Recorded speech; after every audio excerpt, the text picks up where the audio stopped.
guys, welcome back to our third video. Yes. And we're going to be doing our 3 locations each, and we don't know about them. Like, we don't know about each other's. Mm-hmm. And we did give each other hints, but we couldn't figure them out. And we're gonna do rock, paper, scissors, shoot to see who goes first. All right, ready? Rock, paper,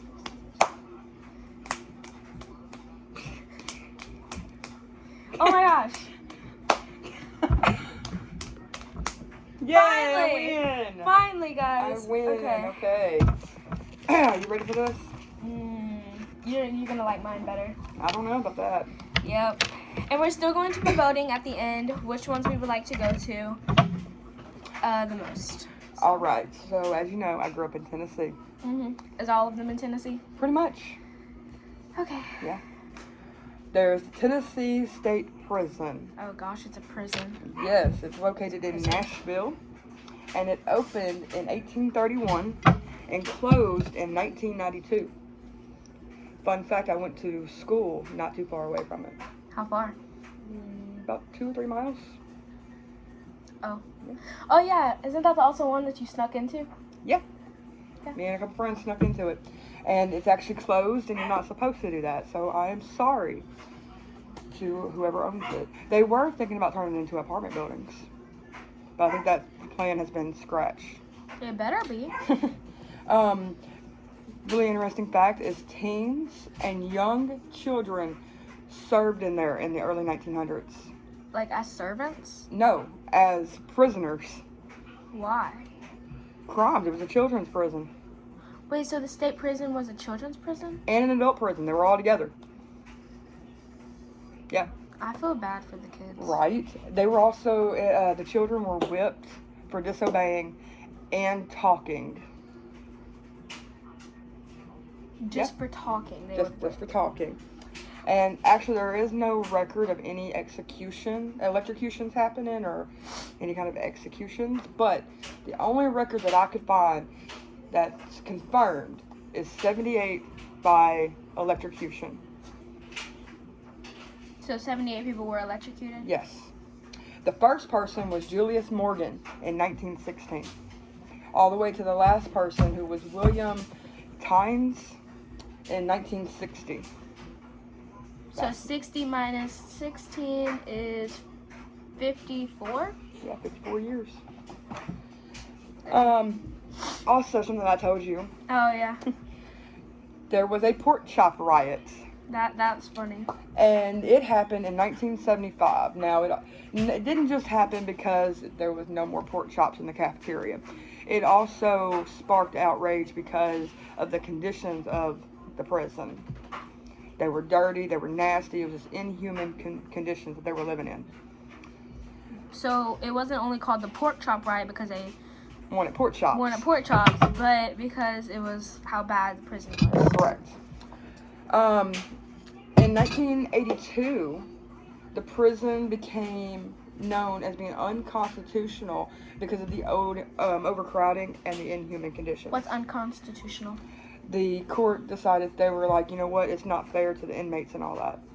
Oh. So it's against your rights to be in that prison. So they set everyone free? No, some other prisons. Oh. And then, in 1985, more riots happened.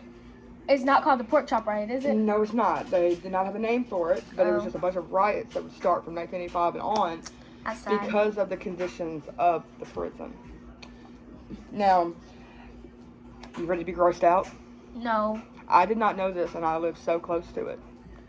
You even went in it. Yes, I did not know. The staff has been reported to say that it was so dirty and unsanitary in this prison that wounds and surgical incisions had cockroaches in them, crawling out of them. Yeah, I know, right? I'm about to puke, you guys. So imagine, I would be screaming if a cockroach came out of my wounds. I mean, that's just gross. Wait, so how did the Casper, quick second. Yeah. Okay, anyway. Sorry. Okay, so I would be gross. Like, my question is, how would cockroaches even be in their bodies? Because the cockroaches were in the building, because it was so gross in the building and so run down and nasty that their wounds and their surgical incisions were never really taken care of because they never had the resources of the time. So they would just get dirty and the cockroaches would get in there. And maggots. Yeah, it's gross. Yeah. Now, the only, like, clear evidence of a haunting, which I think there would be hauntings there, and, you know, growing up in Nashville, you hear about sightings, you see apparitions staring out the windows. You also see people walking around on the sites. That is just from my experience, because my granddad worked in Nashville, and he would work overnights. He was a truck driver, and he would drive by there, and sometimes when I was working with him, we would see apparitions, like silhouettes in the windows. That's cool. Yeah. But confirmed, are in the cells are like the only haunted places. The cells close and open on their own. There's screams, and then you hear footsteps. Remember whenever we were going fishing and we seen that like mannequin thing, like black silhouette outside of the window? Yes. When we had to go by it again and stop just to see that it was actually one of those punching man things. Yep. Yeah, it scared us so bad. It did. But yeah, that's the Nashville prison. Now, if it wasn't locked down, I would totally want to visit it as an 8. My question is, why would it be locked down? Like, is it because it's They don't let nobody tour it. And like I said, they were trying to turn it into apartments, and it failed. Oh. But yeah, I would rate that as an 8. I really want to legally go there. Legally go Not there. break in as I did when I was a teenager. Statute of limitations is over. The what? Statute of limitations. They can't charge me for it. Oh. All right. So what would you rate it? Because there was cockroaches and maggots that went inside people, I wouldn't want to go there. I will say that it would be harder to go there now because in 2020, a tornado went through and kind of destroyed the building a little bit more. So I think that's mainly why it's off limits, because it's kind of dangerous. Probably. So, but yeah, 8 for me. I'll do a 2. All right. So what you got? What's yours? You have to do all of yours first. I gotta do all mine first? Yeah. Thought we were going back and forth. Nope. Okay. This is a fun one. Oh, that is cool. What? Stones River Battlefield. Yes, I grew up probably 10 minutes from Stones River Battlefield. So all of these are in Tennessee? Yes. And I grew up close to all of them. Wait, so that one's you grew up 10 minutes away from that one? Yes, whenever I was in high school. I used to go there. I'm sorry, Mom, but I used to skip school just to go there. And I used to hang out in the slaughter pen, which we'll talk about that in a minute. Slaughter pen? Yes. I love this place, and you get the weirdest feelings, and I always experienced something when I was there. I'm serious. So, the Stones River Battlefield, well, it came about during the Civil War, okay? And it was the second bloodiest battle west of the Appalachian Mountains. It's in Rutherford County, Tennessee. 20,000 deaths. And they fought there from December 1862 to January 1863 during the Civil War. December what? I don't know. It didn't give me an actual date. Oh, that's sad. But if it was on my birthday, that would have been way cooler. Right. There's 351 acres. It's huge. That is a lot. And it's 28 miles southeast of Nashville. And it has this place called the Slaughter Pen. Now, the Slaughter Pen is where most, if not all, the deaths happened. And it's basically rock cavities that they use as trenches.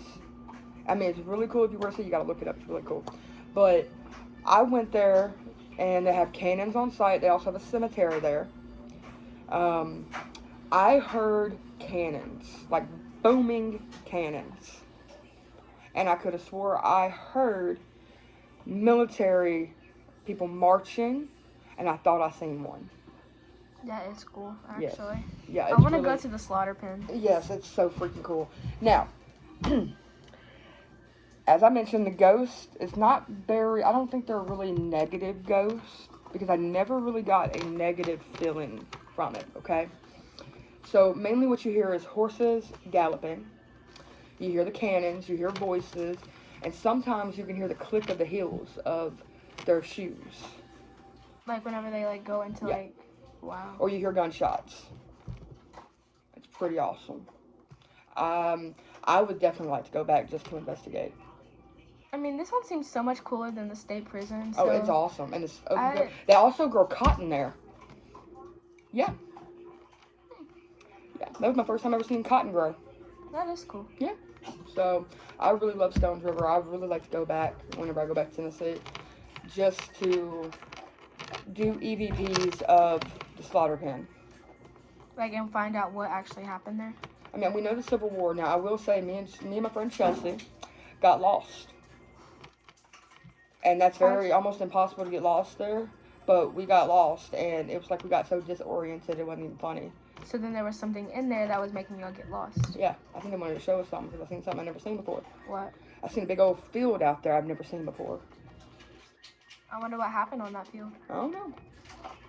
Dark mysteries. Yeah. So, yeah, I would rate that as a 10. I'd definitely go back. I want to go as a 10, yeah. Okay. Oh, no. Now, this one also grew up near, too. And I've been here. Before you went to go to bed, you ended up telling me about the Bell Witch, about how your granddad was like friends with the Bell Witch family. Yes, not the originals, but the relatives of them. Man, now, and you said that you were gonna talk to me about the Bell Witch, and I think this is where it came from. Let me tell you, I've heard so many things about the Bell Witch that a lot of TV shows and newcomers try to tell you what happened, but all of us that grew up by it kind of have our own conclusions. So the Bell Witch family is not native to Tennessee. I think they came from South Carolina. But the Bell family began being haunted by an entity called the Bell Witch. Now, some stories say that the Bell Witch was actually a real living person who had a crush on John Bell and cursed him because he didn't would fall in love back. with him. Yeah. Yeah. But, I remember you told me this at the campsite. Yeah. So, and you said something about if you say the Bell Witch's name like so many times or something. Right. That she would like show up. Yeah. So. It was so weird. I said her name and I didn't see her. And remember, you scared me too. You hit the table. I did. That was fun. That's a fun story. It is. But anyway, John Bell, when they moved down here, they bought 320 acres of land near the Red River. Now, a fun fact about the Red River. Do you know why it's called that? Because there was a lot of blood shed. From what? Bloodshed from the Civil War? Nope. From the Indians. Because it goes through the Trail of Tears. Oh. Yeah. So the Red River is actually red. Now, scientists probably think that's because of the red dirt. But I've never seen red dirt down there. I've been fishing there my whole life. But it's red, according to Indian legend, because of the blood shed for the Trail of Tears. Now, the Bells lived peaceful. Quick question. Yep. Did the Indians actually, like, bleed tears? Huh? Like, not bleed tears, but did they actually, like, cry blood? I mean, they probably did. That's what my grandfather always said. That the blood of the Indians is in that water. So, the Bells lived peaceful for 13 years, okay, on this piece of property, on this 320 acres. Then, in 1817, they started seeing these weird, unreal-like animals. Like, what kind of animals? Like, demonic-looking animals. Like a goat with horns and red eyes and... like that. Oh. Then they also started hearing weird sounds and voices. Legend goes that the true intention, which is what I was told growing up, is that the witch, not an entity, but an actual person, wanted to kill John Bell. Nobody really knows why. So, she also took credit for his death when he died 3 years after all this started. Wait, so she took credit for his death? She took credit for his death. Why? Now, I will say, hold on. In the state of Tennessee, Tennessee is the only state that on a death certificate that a death was caused by supernatural occurrences. So that's like the only time that it was called by Yep. supernatural. Tennessee is the only state that has that. Now, I know where the Bells are buried, and the weird thing is, it's like it's white headstone with a little arch kind of thing, and it is creepy there. It is very, very creepy. Like, you get this energy of like you don't need to be there. If that makes I want to sense. go there. I mean, I loved it there, but I can never find it now. I don't know how to get to it. But me and my granddad went there at least like probably 10 to 15 times, especially after I started driving because he was teaching me how to drive out that way. Now, I've also spent time in the Bell Witch Cave. I didn't get scared. I honestly didn't. I didn't feel anything. I didn't notice anything. But the one thing about the Bell Witch is that if you've seen the movie American Haunting, or I think is what it's called, not accurate. Not accurate at all. Actually, go up to somebody that is from that area. They'll tell you the true story of the Bell Witch. But I'd rate it a 5 out of 10. I'd go back. I rated it a 3 out of 10. Okay. Let's see what you got. Time for my 3 locations. Here we go. Man, you wrote more than I did. I know. I got this, and that. Okay, then. One of them is located in Italy, one is located in Quebec, and one is located in Jamaica. Okay.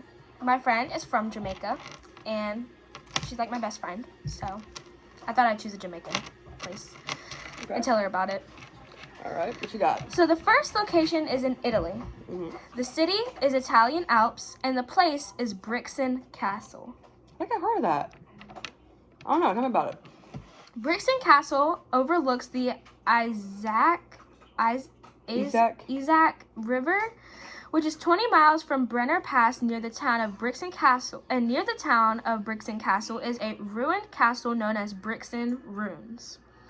The drawbridge is long gone. It's like demolished. And the only way to get into the castle is to cross the river. And it's like icy cold. So it's like cold, yes. Yeah. It is known that those agile enough to cross the river will meet a murderous presence that likes to push people through windows and downstairs. Crap. Okay. I sort of want to go. I know, right? Me too. I want to cross that water now. You can also hear a man's crazy laughter echoing through empty rooms. The man is an earthbound evil spirit whose name is Count Wolfgang. Okay. All Yeah. right. He was known for evilly torturing innocent people and using dark magic to defend himself against enemies. He kidnapped his wife from a nobleman. He also never returned her after the rescue amount was paid.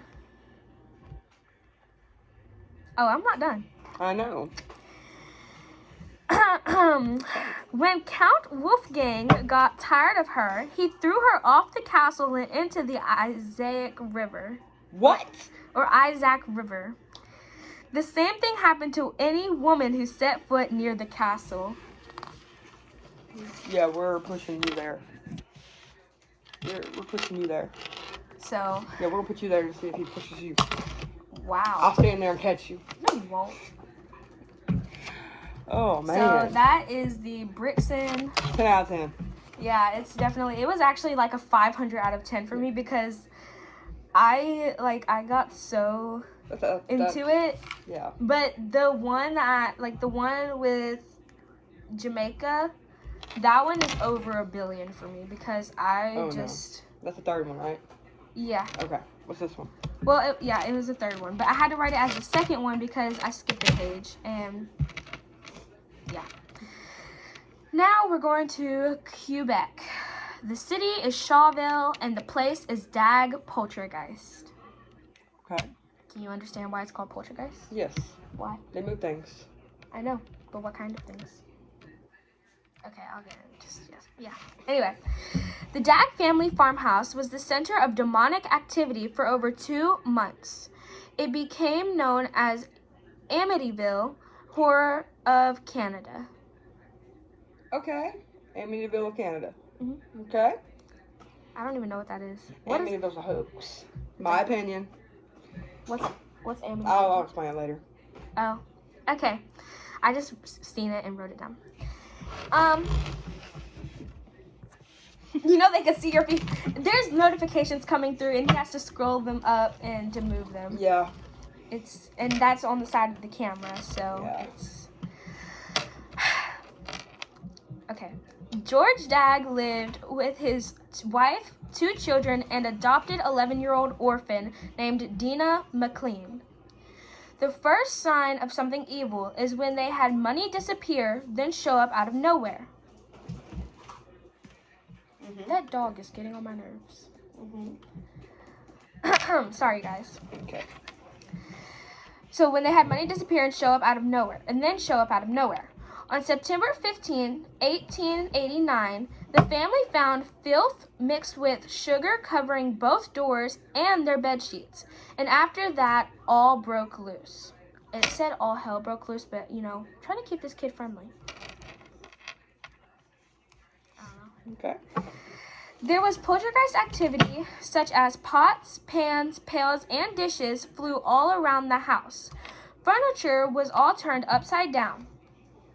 So the furniture got flipped. Okay. But my question is, was the furniture on the roof, or was it just flipped over? It was flipped over. I know, but it said that it was all turned upside down, but was it turned upside down on the roof? Was it because it could have been held up. True. And True. Anyway. Suddenly, all at once, all the windows shattered at the same time. What? All the windows shattered at the same time. Okay. All right. Yeah. Fire started out of nowhere, and the children's hair was yanked on and yanked out of their head. That kind of sounds like what the story with the Bell Witch. Oh, really? Yeah. That's some tales that go around with that too. Oh. She was a poltergeist. I keep seeing black things zoom across the window. That's not good. I know. I'm scared now. Don't be scared. Okay. It might just be birds. Who knows? It might be. Hopefully it's birds.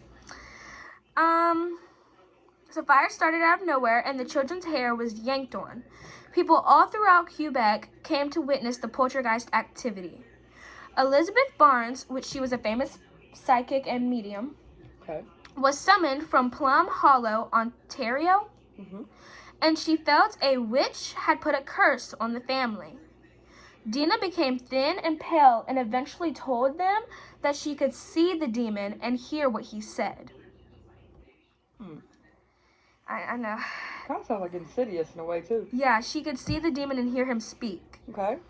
Near the woodshed on the property, over 20 witnesses heard the demon speak to Dina and tell her, "I'm the devil. Get out of this or I'll break your neck." Yes, ma'am. Yeah. My southernness is going to come out. Yes, ma'am. For the next 5 hours, the devil answered questions to the people who were outside. So the devil actually answered the questions of the people. Did he? I don't know. Okay. When a priest came out to perform an exorcism, get this. Exorcism? Okay. Yeah. The priest, okay. Okay. To perform an exorcism, his Bible disappeared right from his hands. Grabbed from his hands or just... it just disappeared. He didn't know where it went. It just disappeared out of nowhere. I'm going to be touching my Bible. After he left, the Bible was found in the oven. In the oven? Put it in a candle or something? I mean, he wanted to get rid of it. Oven? Okay. All right. I mean, probably because when they turned the oven on, it would probably catch the Bible on fire. But then it would catch the house on fire, and then that would not help the devil. All right. The demon came back that Sunday and answered more questions until 3 a.m. But the thing was, he told the people that he would only stay there until 12. But the people kept on pestering him about answering questions, so he got to stay there until 3 a.m. The following morning, all the kids say that they seen a white angel floating in the sky. After 2 months, and after, like, whenever the 3 kids seen a white angel, nobody else seen the angel except for the 3 kids. Okay. After 2 months of messing with that family, the dad poltergeist was gone. Sounds like a hoax.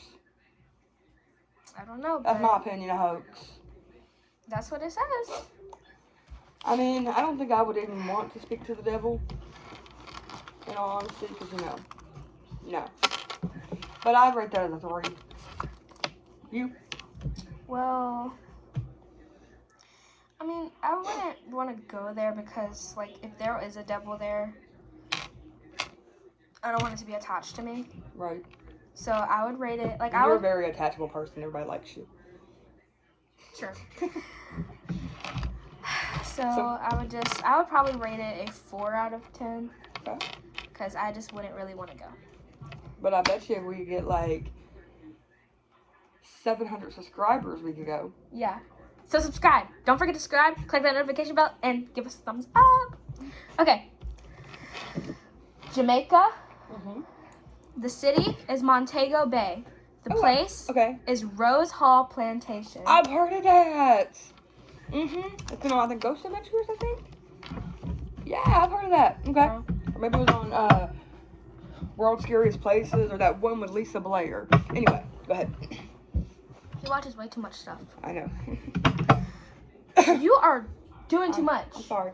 That's why we need some sponsors and subscribers to help us get a computer and some money to go places. So 700 subscribers, we'll do something fun. So subscribe. Rose Hall Plantation. Okay. This one. Does this one have the voodoo lady? Okay. Yeah, I think I know this one. Okay. Oh. Her name is Annie Palmer. Yes. Okay. Thought I knew that name. It was built between 1770 and 1780. Okay. Rose Hall was one of the largest estates on Jamaica during the British colonial times. But by the 19th century, the 3-story mansion, it's a mansion, was abandoned and was in disrepair. No one would live there due to it being haunted. It was also known as the most haunted place in the Western Hemisphere. Okay. People touring the dungeons often hear the tortured screams or have an overcoming feeling of sadness. Like, I want to, I can't even talk right now. If I felt that overcoming fear of sadness, I would, have to get out of there probably. Because if I felt the torture... Oh, there's a bird. See, I have the attention span of a squirrel. So, I would just, I don't know. I would be sad. I think when I watched this on that, I can't remember, so if you know, comment. The Lisa Blair where she traveled to different places. She didn't travel, but she hosted the show of scary places. I think that's what I seen this on. The one where they sent people in, like Transylvania, they did that one episode. I don't know. I'm pretty sure I've seen this somewhere. Can I go now? Yeah. Okay. Okay. This is where it gets intense. Okay. The ghost of Rose Hall is not someone to mess with. Her name is Annie Palmer. And she was a sadistic woman who dressed like a man and rode on her horse with a whip in her hand. Okay. Annie studied voodoo with Haitin princess. Haitin. Haitin. I do not, or O-N, whatever. Princess. And the locals called her the White Witch of Rose Hall. Annie came to Rose Hall Sugar Plantation in 1790 as the second wife to the owner of John Palmer. What he didn't know was that Annie poisoned her previous 2 husbands. Then she found out that John found out that she was having an affair with a slave. So she poisoned John Palmer. I know, it's a lot. It's a lot. Annie seduced many handsome slaves and promised them freedom if they performed well in bed. She didn't give them freedom and instead had her overseers torture them to death. Okay. Eventually, in 1833, a young slave survived long enough to kill her before she killed him. He held her over his head and threw her lifeless body over the balcony. Okay. Not done. Not done at all. Here we go. For all the slaves to see. Her gravestone had deep gouges and other abuse from her former slaves. After her death, her spirit still controls the house. No one lived there until 1905, when the estate was purchased by a family called the Henderson family. When a maid was preparing for the Hendersons' arrival, she got pushed to her death from an upstairs window. Okay. The Hendersons never stayed the night. Don't blame them. Still not done. Oh, okay. In 1952, former medium Eileen Garrett tried to exorcise Anne